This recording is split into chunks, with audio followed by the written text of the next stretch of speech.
Welcome back, folks, to In My Feelings, a safe space to talk all things NBA. I'm your host, Big Waz. Let's go.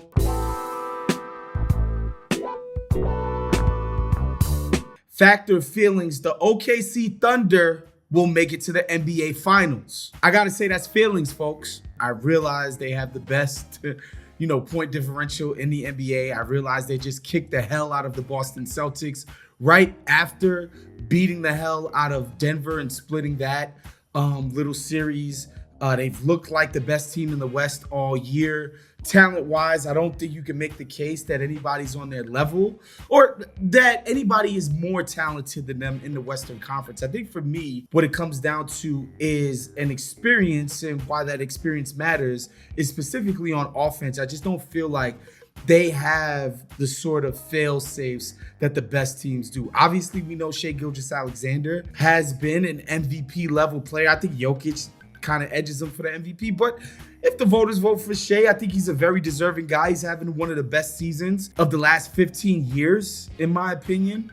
I just think they're very one-sided on offense. If Shai's not being absolutely great individually, and, guys like Wiggins, guys like Dort, guys like Chet aren't making their threes, their offense becomes pretty rudimentary.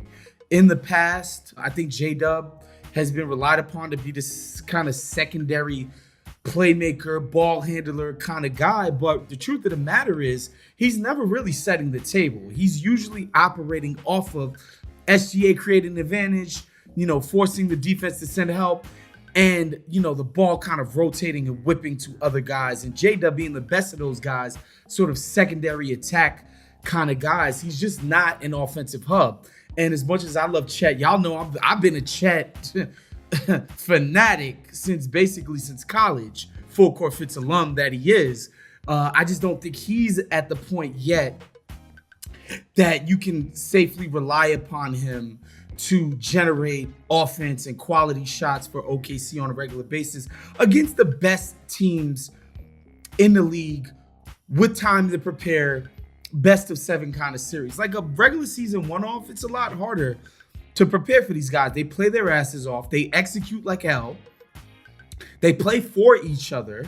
They're very connected on defense. Like, they're a tough team to prepare for.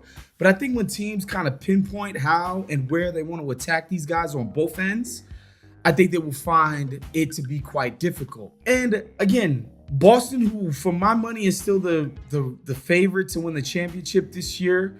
They won it and broke through last year, but we can recall they went to like 5 straight conference finals before breaking through last year, losing along the way 2 teams that could easily be considered to be less talented than them.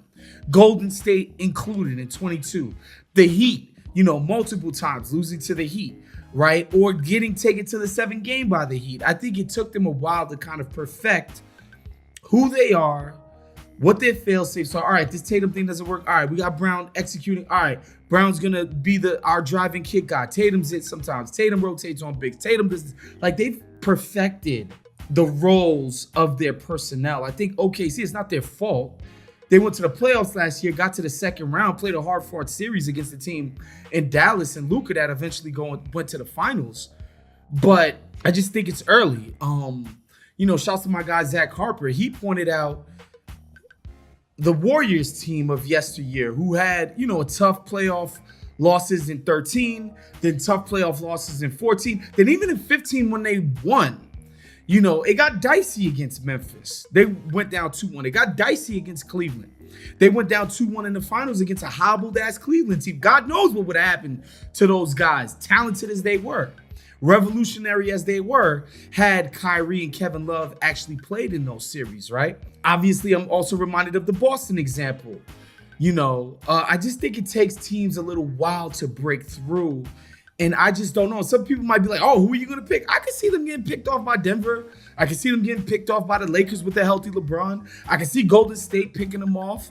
I don't see it for Houston. I know I loved Memphis early in the year. They've been fading, but like I can see Memphis giving them some problems. So I don't think it's as dominant as the regular season has been. I don't think it's going to be some cakewalk to the finals. In fact, I don't think they're going to make it, guys. If it's between OKC and the field, I'm picking the field in the Western Conference. I just don't think quite yet they've developed the versatility in terms of how to attack the best teams, particularly in a half-court offense. God forbid Shea's not getting his fouls. God forbid the threes aren't falling. This happens over the course of a series, and I see them just getting taken out. So no, guys, I think you will have to be in your feelings to think that OKC are on a date with destiny in the NBA Finals. All right, y'all, that was our show for today. Make sure you subscribe to the Ringer NBA YouTube page. Make sure you're hitting that notification bell so that you're informed every single time we drop a new episode of In My Feelings. Make sure you like the vid, man. That helps us with the algorithm. And make sure you subscribe to all of our other offerings on YouTube. Ringer Movies, the Bill Simmons podcast, Ringer TV, man, Ringer NFL. We got all kinds of Ringer stuff popping on YouTube. So make sure you guys subscribe there. We'll see you guys next week. Peace out.